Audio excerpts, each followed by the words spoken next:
कुनै पनि विधि कुनै पनि उपायले मन मस्तिष्क भगवानमा लागोस् यो प्रयास गर्नु नै जीवनको आधार, जीवनको सहारा हो। हाम्रो समय वस्तुतः हाम्रो जीवनको सबभन्दा महत्त्वपूर्ण समय त्यही हो जुन समय हामी भगवानको स्मृति गर्छौँ अथवा नाम मन्त्र जप गर्छौँ अथवा आफ्नो परमार्थको निमित्त साधना गर्छौँ। त्यो समय नै जीवनको सबभन्दा महत्त्वपूर्ण समय हो। अरू समय व्यर्थ। साँच्चै चिन्तन गर्ने हो भने हाम्रो जीवनको अधिकाधिक समय जुन छ नि व्यर्थ वार्तामा गइरहेको छ, व्यर्थको चिन्तामा गइरहेको छ। अब चिन्ता त्यागौँ, प्रभु चिन्तनमा जीवनलाई समयलाई लगाऊ। सबैले भन्नुहोस् राधे राधे। जीवन क्षणभङ्गुर छ, एउटा पानीको फोका जस्तै, कतिखेर फुट्छ थाहा छैन। बाहिर निस्कँदै गरेको श्वास यदि बाहिरै रहिरह्यो भने जीवन सकियो। त्यो श्वास फेरिरहेछौँ हामीले, भित्र भरेका छौँ, बाहिर छोडेका छौँ, भित्र भरेका छौँ, बाहिर छोडेका छौँ। यदि बाहिर छोडिएको श्वास बाहिर नै रह्यो भने जीवन सकियो, सकियो। मृत्युको बोध तत्काल हामी गर्न सक्छौँ यदि एकैछिन श्वास रोकेर बस्यौँ भने मृत्युको बोध अनुभूति भर्खरै हुन सक्छ। सद्ग्रन्थहरूले र सन्तहरूले भन्ने गर्नुहुन्छ हरेक श्वास लिने बेलामा जीवनको महत्त्वलाई बुझौँ। हरेक दिन बिहान उठ्ने बेलामा आफ्नो जीवनको महत्त्वलाई बुझौँ। हरेक पटक श्वास लिने बेलामा आफ्नो जीवनको महत्त्वलाई बुझौँ। यदि सुतेको बेलामा सपना देख्छौँ हामीले, कहिले कहाँ पुग्या हुन्छौँ, कहिले कहाँ पुग्या हुन्छ, सुतेको सुतै भयो भने जीवन सकियो होइन। कतिपय मान्छेहरू सुतेकै अवस्थामा चिरकालसम्म निद्रामा जान्छन्। बिहान उठ्ने बेलामा प्रभु आज म जीवितै रहेछु, ठिक छु म आज, ओहो आजको दिन मैले पाएँ, आजको दिन पनि मैले उपहार स्वरूप पाएँ भन्ने भावको साथमा हरेक दिनलाई प्रारम्भ गर्नुपर्छ। हरेक दिनको बिहानै हाम्रो के हो? नयाँ जन्म हो। बोल कृष्ण कन्हैया लाल की जय। हरेक दिनको प्रारम्भ हाम्रो नयाँ जन्म हो। किनभने बिहानी समय उठ्ने क्रममा अथवा सुत्ने बेलामा कुनै ग्यारेन्टी हुँदैन कि भोलि बिहान हामी जाग्छौँ कि जाग्दैनौँ भन्ने कुरा। तर बहुतै दुर्भाग्य, बहुतै दुःखद कुरा के छ भने कसैले एउटा सानो सुन्तला दियो भने पनि, थोरै प्रसादी अथवा केही खाद्यान्न दियो भने हामीले धन्यवाद धन्यवाद भन्छौँ। तर जुन भगवानले यो जीवन प्रदान गर्नुभयो, यो युग प्रदान गर्नुभयो, यस्तो अमूल्य शरीर प्रदान गर्नुभयो, त्यो भगवानलाई आजसम्म हामीले धन्यवाद दिन भ्याएका छैनौँ कि दिएका छौँ? ओहो प्रभु मानव जीवन दिनुभयो, नेपालमा जन्म दिनुभयो, हजुरलाई धन्यवाद छ भन्यौँ। त बिहान उठ्ने बित्तिकै धन्यवादको साथमा दिनलाई प्रारम्भ गर्नुपर्छ। के को साथमा? धन्यवादको साथ। जसरी नियम बनाएका छौँ हामीले बिहान चिया खानै पर्छ होइन, तातो पानी चिया नखाइकन दिन प्रारम्भ हुँदैन। यसै गरिकन हरेक दिनको प्रारम्भ भगवानलाई धन्यवाद दिएर प्रारम्भ गर्न सकौँ, यस्तो समय हामी सबैको आओस्।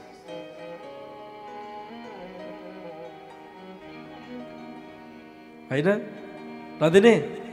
हे प्रभु, हे भगवान, आज पनि म जीवित छु, आज पनि म स्वस्थ छु, हजुरको कृपाले गर्दा आज नयाँ जन्म मैले पाएको छु, आजको दिनलाई म एकदमै राम्रो बनाउँछु, आजको दिनलाई म जीवनको सबभन्दा महत्त्वपूर्ण दिन बनाउँछु भनेर प्रार्थना बिहानमा गर्नुपर्छ। मैले प्रायः टेलिभिजनमा प्रार्थना गराउने पनि गरेको छु। यदि यहाँ हेर्ने गर्नुभएको छ भने, टिभी हेर्ने गर्नुभएको छ भने, मैले हरेक दिन बिहान सत्सङ्गमा यही प्रार्थना गराउँछु कि आजको दिन जीवनको सबभन्दा महत्त्वपूर्ण दिन बनोस्। अलि बढी भजन होस्, अलि बढी सात्विक बन्न सकौँ, अलि बढी मुस्कुराउन सकौँ, दिन दुखी अशक्त असहायको सेवा गर्न सकौँ, अपाङ्गको लाठी बन्न सकौँ, भोकाहरूको भोजन बन्न सकौँ र जो दुखी छन् उनीहरूको मुस्कान बन्न सकौँ। आजको दिन यसरी बितोस् नाथ।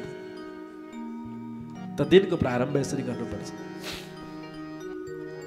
आज यी हातद्वारा सेवा गर्न सकौँ, आज यी खुट्टाद्वारा चरणद्वारा भगवानको तीर्थयात्रा गर्न सकौँ, आज यी कर्णपुटद्वारा कर्णक्षित्रद्वारा कृष्ण कथा श्रवण गर्दै हृदयङ्गम गर्न सकौँ। यी आज आँखा कृष्ण प्रेममा विगलित बन्न सकुन्, रसाउन सकुन्। यसरी दिनको प्रारम्भ गर्नुपर्छ। मनसा वचसा कर्मणा हर विधिबाट भगवानको सेवा हुन सकोस्। यही प्रयासको नाम नै जीवन हो, यही प्रयासको नाम नै साधना हो र यही प्रयासको नाम नै भक्ति हो। वाणी गुणानुकथने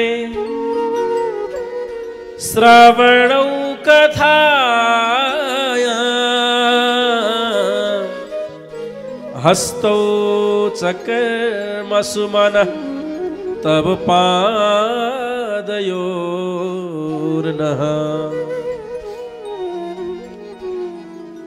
स्मृत्यां शिरः तव निवास जगत प्रणामे दृष्टिः शतां दर्शनेस्तु भवतनु।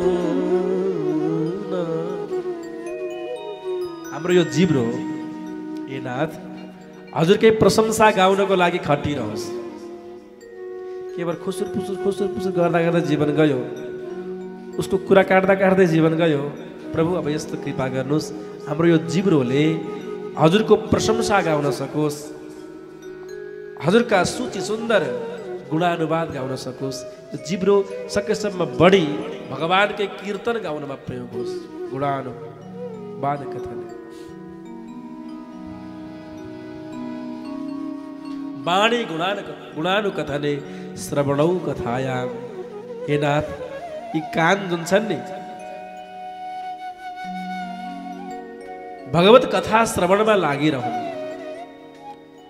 अहिलेसम्म त आफ्नो प्रशंसा सुन्नमा मात्रै लागिरहेछन्। आफ्नै प्रशंसा सुन्न पाए हुन्थ्यो, आफ्नै सुखद कुरा सुन्न पाए हुन्थ्यो भन्ने मात्रै यी कानको लालायतपना त्यो छ।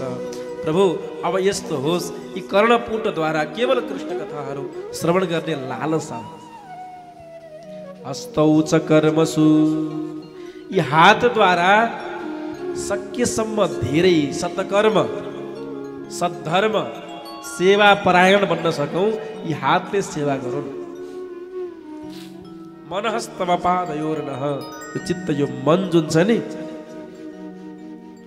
भगवानको युगल पाद पदनख चन्द्रिकामा युगल चरण कमलमा यो मति रूपी अथवा यो मन रूपी भ्रमर सदैव लागिरहोस्।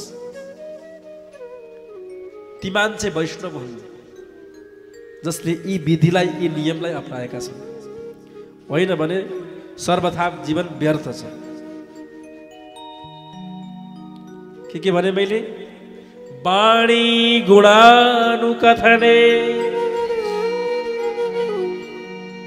श्रवणौ कथाया हस्तौ च कर्मसु मनः तव पादयो।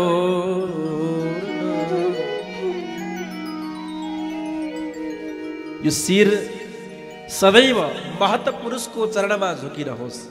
सन्तहरू र भगवत मन्दिरमा सदैव नतमस्तक होस् यो शिर। स्मृति याद केवल भगवानका हुन्।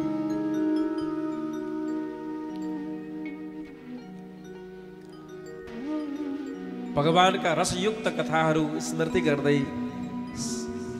श्रवण गर्दै जीवनको अन्तिम साँझ होस्, जीवनको अन्तिम श्वास निस्कियोस्। होइन भगवानको गुणानुवाद श्रवण गर्दै कीर्तन गर्दै गाउँदै नाच्दै गर्दा भगवानको भावमा भावित भएर जीवनको अन्तिम श्वास निस्कियोस्। यही प्रयासको नाम नै साधना हो। भक्तवत्सल भगवानको जय। बोल कृष्ण कन्हैया लाल को जय। श्री भागवत भगवान को जय। हाम्रो हरेक इन्द्रियहरूद्वारा भगवानको स्मृति होस्, हातद्वारा सेवा होस्, कानद्वारा कथा श्रवण होस्, आँखाद्वारा भगवत दर्शन प्राप्त होस् र जिह्वाद्वारा भगवानकै गुणानुवाद गाइयोस्, चरणद्वारा कृष्णकै तीर्थ अथवा भगवत धाम मन्दिर परिभ्रमण होस्। यो प्रयास गर्नु नै जीवन हो र त्यो जीवन नै सार्थक छ जुन जीवनमा यी कर्महरू भइरहेका छन्। मीठा मीठा प्रवचन र भजन श्रवण गर्नका लागि ईश्वर कृष्ण महाराज युट्युब च्यानललाई अवश्य सब्स्क्राइब गरौँ। सबैभन्दा पहिला प्राप्त गर्न घण्टी दबाउन पनि नबिर्सौँ।